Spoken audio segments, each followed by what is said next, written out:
¿Qué tal? ¿Cómo les va? Bienvenidos a su programa de salud, Saludable. Hoy estaremos en contacto con el doctor José María Espinosa, médico neurólogo. Vamos a desarrollar dos temas. El primero, ¿qué debemos hacer y qué debemos tener en cuenta a la hora de proteger nuestro cerebro? Como segundo tema, algo de bastante frecuencia en el consultorio. Las jaquecas, las migrañas, ¿son lo mismo? ¿Tienen factores desencadenantes?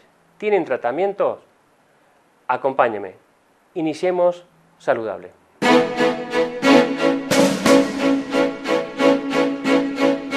Bueno, José, ¿qué tal? ¿Cómo estás? ¿Cómo estás, Jorge? Gracias por venir al programa, acompañarnos. Muchas gracias. La primera pregunta que te quiero hacer es con respecto a los cuidados de nuestro cerebro. ¿Qué podemos hacer nosotros para mantener nuestro cerebro lo más saludable posible y lo más activo posible? Es muy importante tener en cuenta que nosotros somos médicos de adultos y las necesidades del cerebro van cambiando a lo largo de la vida. Un cerebro saludable en una primera etapa de la vida es diferente a lo que entendemos como cerebro saludable en otra etapa de la vida. Los primeros años de vida son claves para poder garantizar el desarrollo neurológico del niño en este caso y poder contar con la salubridad del cerebro a partir de un buen desarrollo neurológico, y que esto es dado fundamentalmente por la alimentación. La alimentación debe ser adecuada a cada etapa de la vida y es fundamental que se garantice la nutrición saludable de un niño y que después de la etapa de la adolescencia se comiencen con todos los elementos de cuidado para que la nutrición sea óptima, que va a seguir siendo parte del desarrollo evolutivo, del crecimiento de un niño, de un joven, pero también con ya los primeros elementos de atención para no incurrir en hábitos no saludables que vayan a dañar muy a futuro el cerebro respecto a lo que es el tema de alimentación. Entonces, por ejemplo, ¿cuáles son esos hábitos o esas cosas que pueden aparecer y que pueden a futuro dañar el cerebro ya pasada la etapa adolescente, cuando uno está en la transición para entrando a la adultez? Exacto. Es muy interesante esto, hablar de, primero, lo que sería los hábitos de vida, por un lado la alimentación, decía yo, y lo que es la disnutrición. Hoy en día se habla de disnutrición en el orden de la mala alimentación. No solamente la obesidad es un problema, sino también que los malos hábitos alimentarios, el ayuno, las dietas bajas en proteínas, en fibra, van teniendo un problema para el desarrollo posterior. Ahora, respecto a lo que es lo estrictamente patológico, hoy en día lo que vemos es hábitos que son en general desajustados para lo que asegura la salubridad futura del cerebro. Por ejemplo, el sedentarismo es un elemento fundamental a tener en cuenta, porque va de la mano de poder balancear las calorías. Claro. ¿Sí? Si uno tiene una alimentación saludable, pero tampoco gasta energía, es probable que con el paso del tiempo, al cambiar el metabolismo corporal, tengamos más dificultades para controlar el peso. ¿Sí? Lo otro va a ser también el hecho de elementos claramente modificables. Por ejemplo, el tabaquismo, el consumo moderado de alcohol, garantiza una salubridad mayor para el cerebro en la etapa adulta, o sea, después de los 50 años. También, asimismo, la actividad física regular. Esto está claramente sabido que previene enfermedades cardiovasculares y, consecuentemente, también ayuda a que el cerebro esté en una condición de flujo sanguíneo, de irrigación óptima, y para esto tenemos que garantizarle la salubridad de las arterias.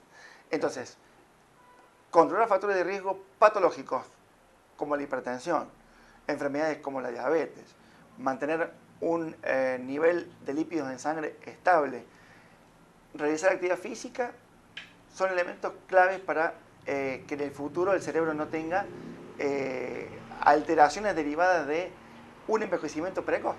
Perfecto. Básicamente sería claro, entonces, en lo que venimos insistiendo permanentemente, los factores de riesgo modificables que vos nombraste muy bien y tienen que ver con hábitos saludables tempranos, y eso es la máxima garantía que puede tener un individuo pensando a futuro en tener su cerebro saludable.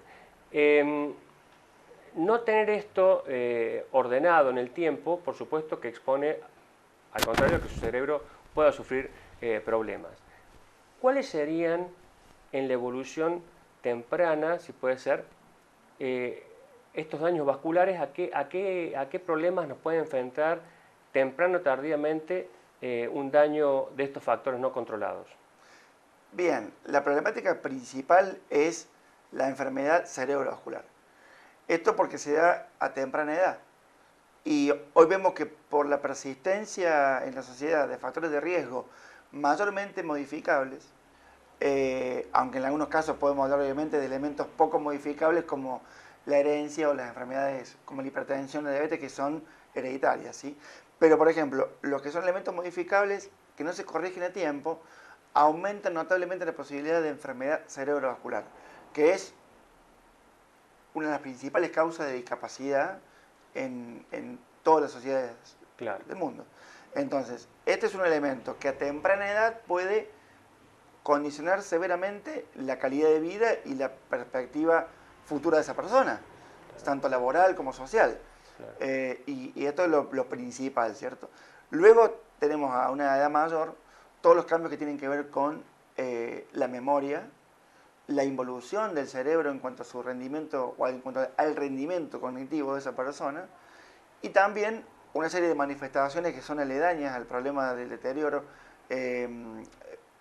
cerebrovascular que, producido en forma leve pero persistente en el tiempo, va a tener aparejado un gran deterioro neurológico global, que no solamente va a incluir los aspectos que tienen que ver con la memoria, sino también puede haber compromiso del aparato motor, de funciones vegetativas, puede haber compromiso de, por ejemplo, la, la marcha, el estado de ánimo, ¿sí?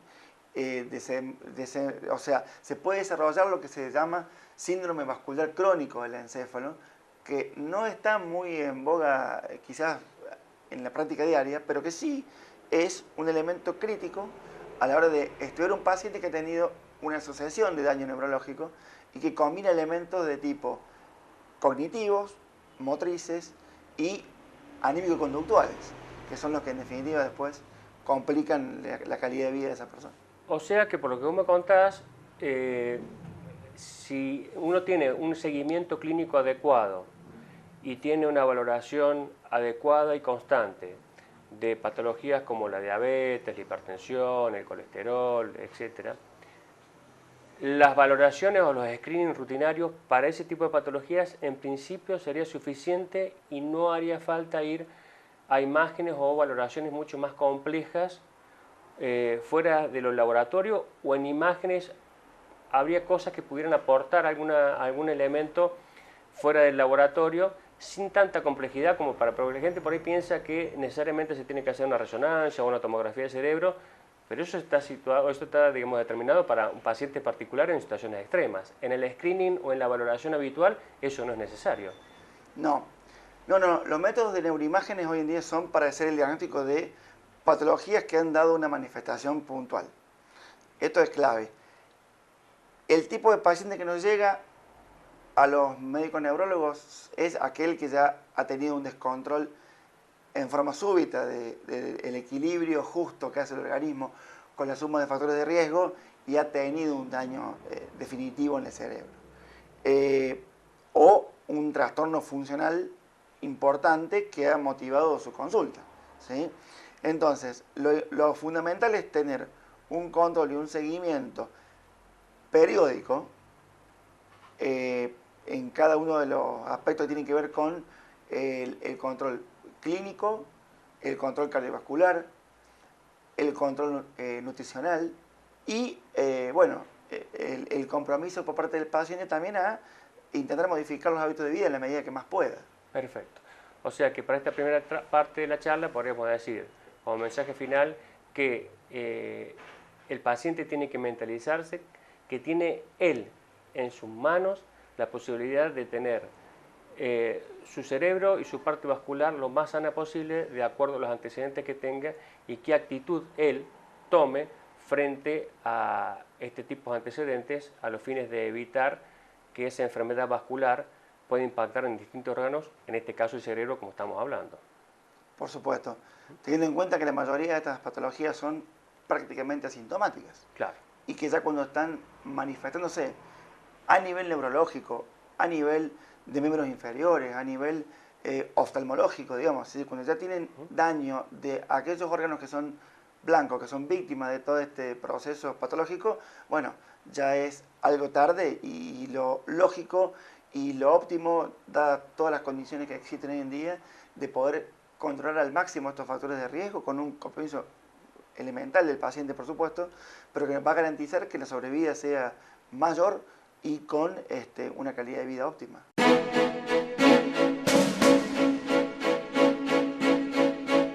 One, two, three. Baby, love never felt so good, and the night is gonna be just fine. Gotta fly, gotta see, gotta be, I can't take it, 'cause baby, love never felt so good, so all we never felt. Si busca atención profesional, si necesita que lleguemos a su casa, no busque más. En Farmacia El Chorrillo estamos siempre a su servicio. Obras sociales, adheridos a campañas de vacunación y pañales de PAMI, convenio de suministro de insulina para afiliados de DOCEP, envíos a domicilio sin cargo. Farmacia El Chorrillo. Estamos cerca. Avenida del Viento Chorrillero 193, teléfono 44 59 077. Juana Coslay. CEPRIMED, Centro de Diagnóstico y Tratamiento de la Enfermedad Cardiopulmonar. Dr. Jorge Luis Álvarez, especialista en cardiología, ecografía cardíaca y vascular. Doctora Andrea Fabiana Guerrero, especialista en clínica médica y neumonología. CEPRIMED, espirometría, test de marcha, poligrafía, cesación tabáquica, pico flujo, saturometría, PIC-MEX, PIC-MAX, ecodoppler cardíaco y vascular. Estrés, ejercicio y farmacológico, holter cardíaco, holter de presión. CEPRIMED, Centro de Diagnóstico y Tratamiento de la Enfermedad Cardiopulmonar. Mitre 787, teléfono 444-1006. Ahora los reclamos también podés hacerlos vía WhatsApp al 2664 31 3307. Déjanos tu número de abonado, nombre del titular, DNI, teléfono, mail y detallanos el problema. Reclamos vía WhatsApp 2664 31 3307. Un servicio más de tu canal de cable.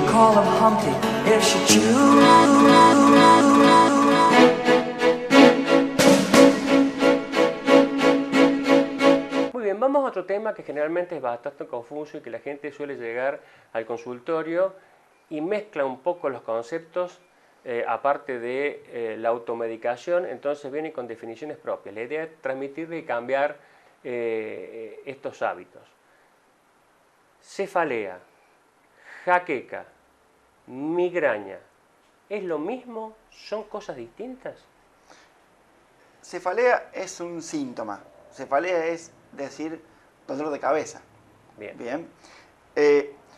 Como todo síntoma está producido y causado por un sinnúmero casi de situaciones o de patologías que pueden originar el mismo, como podríamos denominar fiebre, ¿sí? Claro.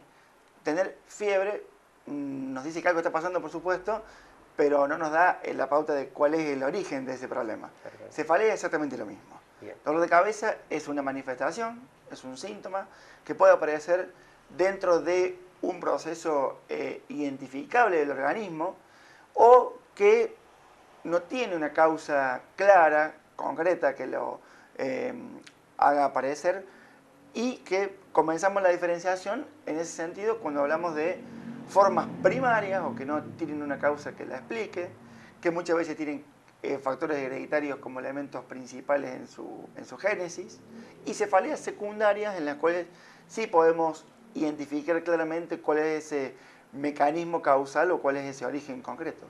Bien. ¿Jaqueca? Jaqueca, a su vez, para muchos es sinónimo de migraña, ¿sí? O sea, La migraña ya es una condición neurológica, no podemos decir que es una patología, pero sí una condición neurológica en la cual hay un trastorno de tipo neurobiológico en el cual el paciente tiene una percepción del dolor más baja que hace que tenga repetitivamente cefalea. ¿Bien? O sea, la cefalea es una de las manifestaciones de la migraña, Bien. entre otras, ¿sí? Pero jaqueca y migraña es lo mismo. Jaqueca y migraña lo mismo. ¿Las causas de las migrañas? Bien, todavía no sabe exactamente cuáles son las causas últimas de la migraña, pero sí conocemos elementos que tienen que ver con la génesis y con el mecanismo por el cual se produce.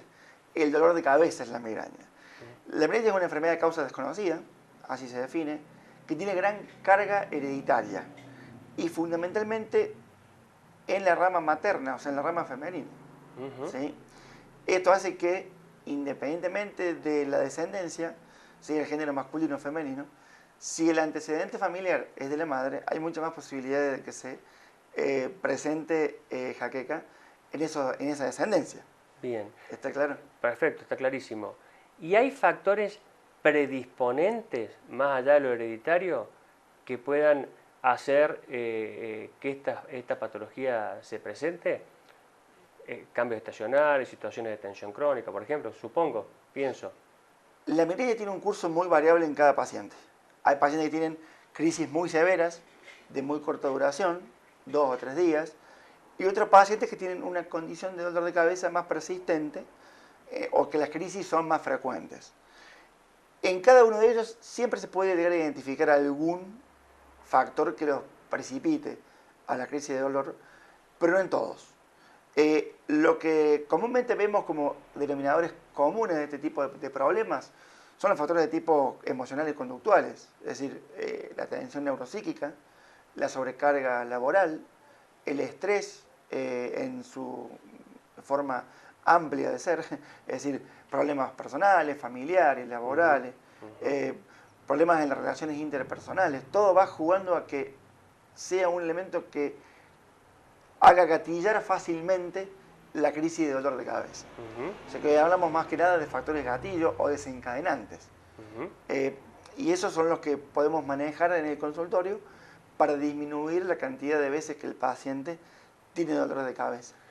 Aparte del dolor de cabeza, ¿pueden estos pacientes tener algún otros síntomas que le pudieran prevenir a que eso está por pasar y adelantarse al tratamiento, para, digamos, como elemento a contar al médico, al neurólogo cuando va, me dice, yo siento estas cosas, ¿cuáles son esas cosas previas que pueden indicarle al paciente que va a desarrollar una crisis y entonces poder tratarlo precozmente? Bien. Solamente un grupo pequeño de migrañas tiene lo que denominamos la manifestación previa o aura. La gran mayoría tiene síntomas acompañantes que ocurren posteriormente al inicio del dolor de cabeza. Pero sí lo que proponemos siempre es que el paciente que tenga ese diagnóstico, primero que se realice el diagnóstico adecuadamente. Segundo, que tenga un médico que pueda referirle cualquier cambio en su situación en cualquier momento. Muchas veces son impredecibles e inesperadas las crisis y es clave para el médico que lleva el control de la evolución de ese paciente conocer en qué circunstancias posiblemente sea más común que se desencadene el dolor de cabeza en esa persona. Los síntomas previos pueden ser mayormente visuales, en algunos casos muy puntuales, y en el consultorio se le explica al paciente qué hacer en esos casos para evitar que se desarrolle completamente la crisis de dolor. ¿La característica del dolor de cabeza es típica o puede variar de acuerdo al paciente o tiene algo característico para decir esto no es un dolor de cabeza común, esto es una jaqueca? Sí, la migraña como tal tiene manifestaciones que son poco características más allá de lo que uno puede imaginar. En la práctica vemos que no siempre coincide la manifestación tal como lo hemos estudiado o como lo hemos leído, ¿sí? Por lo cual el dolor de cabeza debe ser fundamentalmente evaluado por el neurólogo en el orden de saber si estamos ante un proceso que tiene tendencia a la repetición en el tiempo o si se trata de un problema como manifestación. Es decir, el dolor de cabeza como manifestación de una problemática más importante en orden de lo que es la amenaza para la vida. La jaqueca siempre tiene características de recurrencia, o sea, vuelve a aparecer en el tiempo. La edad de comienzo aproximadamente puede ser la niñez, la pubertad o hasta la adolescencia, ¿sí? Y va presentando un curso recurrente y las características del dolor, que me preguntaba recién, pueden variar claramente por muchos factores. Pueden variar por la cantidad de crisis que vaya a tener el paciente a lo largo de la vida o a lo largo de un periodo de tiempo determinado. Puede variar por el consumo de analgésicos, ¿sí? Entonces, es clave conocer en ese paciente cuál es el consumo que tiene de analgésicos, si están prescriptos por el médico o si hay una automedicación, porque las condiciones de dolor pueden variar a partir de ese hecho fundamentalmente. Y después también por la duración que tenga la crisis. O sea, hay pacientes que tienen un dolor de cabeza diario, que uno se preocupa mucho cuando es así, porque el dolor es persistente, no mejora con analgésicos comunes, pero el punto de partida de esa situación de un momento determinado fue un mes atrás o dos, una crisis de migraña, claro, que no logró controlar adecuadamente y que transformó el dolor en una forma distinta a lo que estamos acostumbrados a verlo y eso bueno, nos da la pauta de que estamos hablando de lo mismo, ¿no? Un tema acá muy importante es que generalmente cuando llegan a la consulta los pacientes llegan ya porque probaron de todo y no cede el cuadro o cede parcialmente, y acá lo importante es saber que tienen que evitar, por lo que vos has explicado recién, el tema de utilizar cualquier analgésico, porque ese mismo analgésico puede ser potenciador o exacerbador de ese proceso de dolor de cabeza, ¿no es cierto? Exactamente. Hay que tener en cuenta que hay un grupo de migrañas que son de difícil manejo. Vos tendrás hipertenso de difícil manejo, otros médicos tendrán patologías crónicas con difícil manejo. Lo vemos muy comúnmente. De todos modos, en la gran mayoría de los casos, esa condición de difícil manejo puede reducirse mucho si uno hace una historia clínica completa, identifica factores desencadenantes o gatillos de ese paciente y logra establecer condiciones para emprender un adecuado tratamiento. ¿Por qué digo lograr condiciones? Porque para poder medicar a un paciente por migraña tenemos que hacerlo sobre la base de un terreno firme. Porque esto es, digamos, de común acuerdo con el paciente y sabiendo de que hay un elemento que es crítico a la hora de condicionar las negociaciones, digamos, que es el dolor. Claro. Un paciente dolorido va a tener menos tiempo, menos paciencia, menos predisposición a hacer grandes cambios bruscos, digamos, en su vida cotidiana. Por lo cual digo, hay que tener en cuenta que aquellos pacientes que han tomado de todo no entran la mayoría y no funcionan, ¿no? Digo, han tomado todo y no están bien, no entran la mayoría en la condición de refractariedad o de difícil manejo. Se pueden lograr las condiciones para que se entablen tratamientos que vayan a mejorar muchísimo la condición de muchos pacientes que por mucho tiempo han tenido una condición de dolor diaria. O sea, que el tratamiento en estos casos, como en la mayoría de los casos de medicina, es absolutamente, si bien la sintomatología puede ser general y los tratamientos en línea, acá el tratamiento es absolutamente individual y se valoriza todo el contexto de ese individuo para ver, para esa persona en particular, cuál será el tratamiento puntual, mejor para ese paciente especial. Absolutamente. Esto es absolutamente artesanal en cada caso porque uno tiene herramientas concretas que son los fármacos y también tiene muchas otras herramientas no farmacológicas que hoy en día han tomado un lugar en el tratamiento muy significativo. Por ejemplo, rápidamente. Y fundamentalmente conocer los hábitos de vida de ese paciente. conocer cómo es el día de ese paciente con dolor de cabeza. Desde que se levanta la mañana temprano hasta que se va a acostar en la noche. Ese conocimiento que tiene que tener el neurólogo o el médico que trate el problema de los hábitos de vida son fundamentales para poder delinear el tipo de paciente del que nos vamos a comprometer con el tratamiento. Perfecto. Es decir, todo depende de cómo ese paciente realice los hábitos diarios de alimentación, de descanso, laborales, familiares, de hidratación, sin ir más lejos, que sean la causa del desencadenamiento del dolor de cabeza o sean un factor que lo haga permanecer diariamente o lo cronifique, como decimos, ¿no?, en medicina. Perfecto. Y para ya cerrar esta parte, una pregunta que generalmente los pacientes también llegan pensando, preguntando, o que está como mito, es el tema de que no necesariamente un dolor de cabeza intenso, porque tiene que requerir una serie de características, significa que sea o un aneurisma cerebral o que haya que salir corriendo para hacer una resonancia o una tomografía. Nosotros tenemos establecido cuáles son los elementos de una alerta en una cefalea aguda. La cefalea aguda es un elemento importantísimo prácticamente de lo que es la guardia médica. ¿Sí? Es un capítulo dentro de lo que son las emergencias en medicina. Es fundamental tener una evaluación completa de ese paciente. En la urgencia o por el clínico es fundamental tener la primera impresión del caso y si consideramos alertas específicas, aquellas cefaleas, aquellos dolores de cabeza que hayan comenzado en ciertas circunstancias o en algunas condiciones especiales del paciente. Por ejemplo, pacientes que están recibiendo medicamentos que modifiquen la inmunidad, pacientes que tengan antecedentes de problemas oncológicos, pacientes con muchos factores de riesgo cardiovasculares o en cualquier dolor de cabeza que haya comenzado agregando un déficit en el examen que uno haga físicamente al paciente y que esto nos esté marcando que hay un elemento que nos orienta a un daño dentro del cerebro. Perfecto, clarísimo. José, muchas gracias y estaremos en contacto para próximos temas neurológicos. Jorge. Te agradezco la visita. Muchas gracias a vos.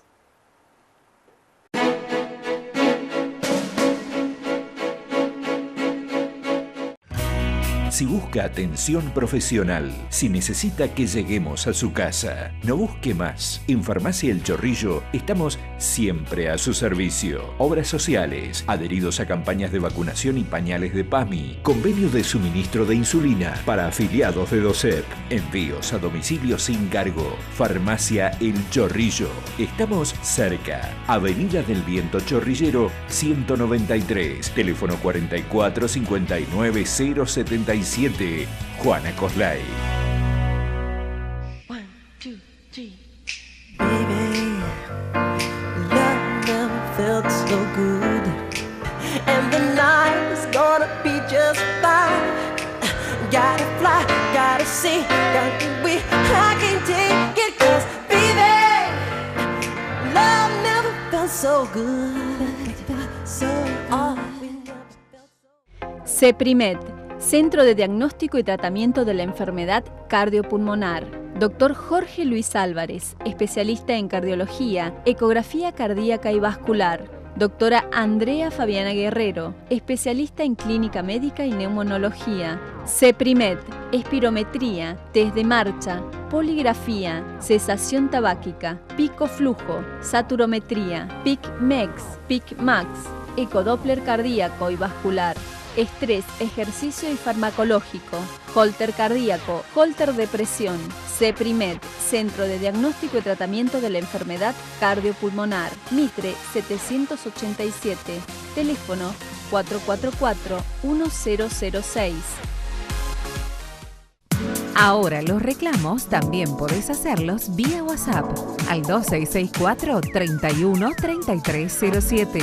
Déjanos tu número de abonado, nombre del titular, DNI, teléfono, mail y detallanos el problema. Reclamos vía WhatsApp 2664 31 3307. Un servicio más de tu canal de cable.